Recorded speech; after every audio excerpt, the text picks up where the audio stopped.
तो मेरे प्यारे बच्चों, अगर हम वन डायमेंशन मोशन की बात करते हैं या फिर हम कह रहे हैं मोशन इन स्ट्रेट लाइन, तो उसमें एक इम्पोर्टेंट टॉपिक हमारे पास में आता है जब एक्सेलरेशन यूनिफॉर्म होता है। और जब एक्सेलरेशन यूनिफॉर्म होगा तो हमारे पास मोशन की तीन इक्वेशन होती है जिन्हें हम यूज़ कर सकते हैं। मोशन की तीन इक्वेशन में फर्स्ट इक्वेशन हमारे पास में है v is equal to u plus a t. Okay, ये फर्स्ट इक्वेशन है जो वेलोसिटी, एक्सेलरेशन और टाइम के बीच में रिलेशन बताता है। ठीक है, सेकंड इक्वेशन है हमारे पास s is equal to u t plus half a t square. हमें पता है यहाँ पर s क्या है, s यहाँ पर डिस्प्लेसमेंट है। ध्यान रखना, ये डिस्टेंस नहीं है, डिस्प्लेसमेंट है। तो यहाँ पर s is equal to u t plus half a t square, u initial velocity, a acceleration. और लास्ट इक्वेशन हम यूज़ कर सकते हैं v square is equal to u square plus 2as। ये हमारा लास्ट इक्वेशन है, थर्ड इक्वेशन। और इन इक्वेशन का हम यूज़ करके कुछ न्यूमेरिकल यहाँ पर देख रहे हैं जो बड़े इंपॉर्टेंट है इस कॉन्सेप्ट को समझने के लिए। तो क्वेश्चन नंबर 11 हम देख रहे हैं, अब particle start from the rest. अगर यहाँ पर उन्होंने कहा है कि रेस्ट से स्टार्ट होता है, इसका मतलब रेस्ट से अगर स्टार्ट हो रहा है पार्टिकल, इसका मतलब है इनिशियल वेलोसिटी कितना है। इनिशियल वेलोसिटी यहाँ पर 0। अगर पार्टिकल रेस्ट से स्टार्ट हो रहा है तो u इक्वल टू कितना है, 0 है। ठीक है, तो पहला हमको वैल्यू मिला u equal to 0। Covers 150 metre in last 5 second of its motion.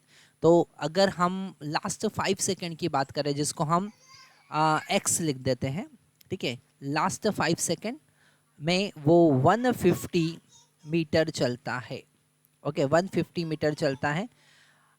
If its acceleration is 2 metre per second square, find total time of motion. ठीक है, तो अगर हम टोटल जर्नी की बात करें तो पहले वो चलता है, मान लेते हैं A से B। ओके, और फिर लास्ट 5 सेकेंड में x चलता है B से C। ओके, तो ये लास्ट 5 सेकेंड का जो टाइम है डेफिनेटली वो कितना होगा, 5 सेकेंड का। और अगर हम फर्स्ट सेकेंड का A से B, ओके, पहले पार्ट का टाइम मान लेते हैं t है, और उसमें डिस्टेंस जो चला वो चला, उसमें डिस्टेंस चला मान लेते हैं y। ठीक है, तो यहाँ पर अगर हम टोटल डिस्टेंस की बात करें तो x प्लस वाई चला, है ना। अगर हम केवल ए बी की बात करें, फॉर ए बी, हमको दो पार्ट में यहाँ पर डेफिनेटली क्वेश्चन को सॉल्व करना पड़ेगा, ए से बी और ए से सी। तो अगर हम केवल ए बी की बात करते हैं तो यहाँ पर हम सेकेंड इक्वेशन का यूज़ करेंगे, क्योंकि हमारे पास में इनिशियल वेलोसिटी पता है, हमें एक्सेलरेशन पता है, हमें टाइम पता है। तो हम सेकेंड इक्वेशन यूज़ करेंगे, डिस्टेंस चला है y is equal to initial velocity था 0, तो 0 इंटू टी 0 हो जाएगा, प्लस हाफ ए का वैल्यू यहाँ पर 2 दे रखा है और टी का वैल्यू t है। तो हमारे पास में y का वैल्यू आया, y इज़ इक्वल टू 2 से 2 यहाँ कैंसिल करेंगे, टी स्क्वायर। ओके, अगर हम बात करते हैं a से c की, फॉर a से c, ठीक है, तो यहाँ पर टोटल डिस्टेंस कितना हो जाएगा, डेफिनेटली x प्लस वाई हो जाएगा। ओके, और इनिशियल वेलोसिटी 0 था, plus half a t square पर t यहाँ पर t प्लस 5 हो जाएगा। टोटल टाइम कितना हो गया, t प्लस 5 इसका स्क्वायर। और एक्सेलरेशन 2 था, तो यहाँ 2 से 2 कैंसिल हो जाएगा, x plus y equal to हमको मिला t प्लस 5 का होल स्क्वायर।